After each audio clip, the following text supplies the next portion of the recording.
Cette vidéo, est un point de vue sur le système nerveux autonome.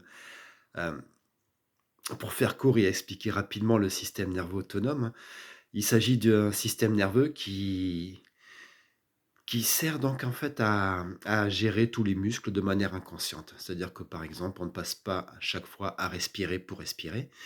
On ne pense pas non plus à faire battre son cœur, quoi.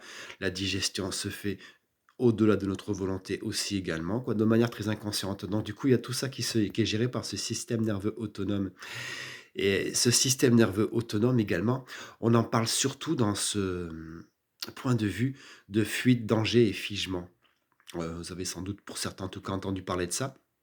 Quand il s'agit d'attaquer ou de fuir devant un danger, donc de réagir, donc du coup devant ce danger, il y a donc tout un système qui se met en place de manière automatique, c'est-à-dire une dilatation des vaisseaux pour que l'oxygène soit amené beaucoup plus vite dans le cœur, dans les muscles, et cetera, pour courir plus vite et heu et au-delà de ça, quand ce système donc nerveux autonome qui donc pousse à agir avec l'adrénaline, avec l'action, à courir ou à se battre, ce système nerveux finit par s'arrêter et se changer. Et donc il y a un autre système nerveux, donc qui est toujours dans le système nerveux autonome, qu'on appelle le système parasympathique et ce système parasympathique donc calme l'enjeu de tout ce qui était donc de courir, de faire des efforts, d'être dans l'énergie totale pour pouvoir, survivre et hem et donc d'être dans le réflexe de survie. Donc ce système nerveux autonome est composé de 2 branches, comme on peut dire. Un système sympathique ou orthosympathique qui donc permet de se mettre en action, de se mettre en survie et un système parasympathique qui permet de tout recalmer et de redevenir un système où on peut donc continuer à vivre, paisiblement. En grande joie et en grand bonheur, quoi. Sauf que ce qui se passe dans la réalité, aujourd'hui, dans notre façon de vivre dans le quotidien, bien, on reste souvent coincé dans le système nerveux, sympathique. C'est-à-dire qu'on est un petit peu dans le stress dans l'espace de survie que, et par rapport à, par exemple, ce qui pourrait être l'abondance, lorsqu'on se sent, par exemple, insatisfait dans sa vie, quand il y a quelque chose qui ne nous convient pas dans notre vie, on est dans une insatisfaction ou même dans une frustration tout simplement, dans une idée de manque, et puis d'angoisse et plein d'autres choses. Eh bien, on donne une indication à notre corps, à notre système nerveux donc, comme quoi on est en danger. Comme quoi donc du coup nous sommes en survie. Qu'est-ce qui se passe à ce moment-là? Le système nerveux donc ferme toute énergie à recevoir. Donc il ne peut plus recevoir. Tout ce qui va être, en état de devoir être reçu sera juste de l'énergie qui va rebondir sur notre système nerveux et donc du coup, on va se retrouver dans l'action, donc dans un système nerveux fait pour agir, mais pas fait pour recevoir. L'un est un peu le contraire de l'autre.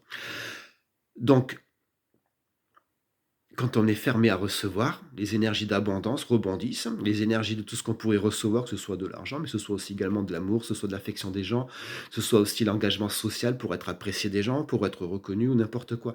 Toute cette abondance donc ne peut plus être facilement reçue, donc dès qu'on est dans ce système nerveux bloqué, autonome, donc où c'est qu'on est dans le stress, où c'est qu'on est dans l'action, dans l'énergie d'action, dans l'énergie donc de devoir fuir ou attaquer ou de rester figé tout simplement aussi. Et pour ça donc, il y a le système parasympathique qui est intéressant à mettre en place, à essayer de mettre en activité et on l'appelle souvent le système vagal également, le nerf vagal, parce que le nerf vagal est donc le principal nerf de ce système parasympathique qui va tout calmer, qui va tout apaiser, qui va donc tout remettre en système de repos, de manière à ce qu'on puisse donc être plus dans la réception que dans l'action. Et donc être prêt à recevoir, les informations, prêt à recevoir également les opportunités, quoi, prêt à recevoir les gens et s'ouvrir socialement. Il y a même dans ce système vagal, donc ce nerf vagal, un système vagal qui va aller donc, en gros de la nuque, passer dans la colonne vertébrale pour après se réouvrir dans le sacrum, pour après, gérer, on va décontracter, on va dire et apaiser, en tout cas être dans la gestion de tout ce qui va être les organes en dessous du diaphragme jusqu'au bassin. Et il y a un autre système également, c'est qui est donc le système ventral, vagal ventral, qui lui va être beaucoup plus dans l'idée de l'engagement social, par exemple, dans l'engagement de recevoir quelque chose, de d'être ouvert, en fait, de s'ouvrir, qui donc lui va être plus effectivement au niveau de la trachée, des poumons, du cœur, tout ce qui va être au-dessus donc du coup de l'abdomen pour le coup et hem et donc ce système vagal, qu'il soit ventral ou dorsal, de toute façon, effectivement, va commencer un petit peu une fois activé, à permettre donc de s'engager, socialement, de s'engager dans des opportunités, de s'engager donc à vouloir faire des choses, à faire des choses. Si jamais je fais un lien avec la procrastination, qui est un sujet qui me tient à cœur, je dirais que même quand on est en procrastination, contrairement à ce qu'on pourrait croire, en fait, on est dans un système nerveux, adrénaline, action. Ce qui est bête, hein, puisqu'on n'agit pas forcément, quoi. Effectivement, c'est très paradoxal, mais on est plutôt dans un stress, en fait, à ce moment-là. Et absolument pas dans l'attente et la réception. Dans le côté je reçois et dans le côté apaisé, je m'engage socialement à aller voir des gens, à les aimer, à les apprécier. J'ai pas forcément le cœur si ouvert que ça quand je suis là-dedans, mais plutôt dans une frayeur, dans une peur. Et donc c'est un peu le lien que je voulais faire, quoi. Dans ce système vagal ventral, par exemple, quoi, on sait qu'on va donc libérer, ne serait-ce que des hormones dans le cœur qui s'appellent l'ocytocine, qu'on doit peut-être connaître par l'hormone du bonheur ou d'autres surnoms.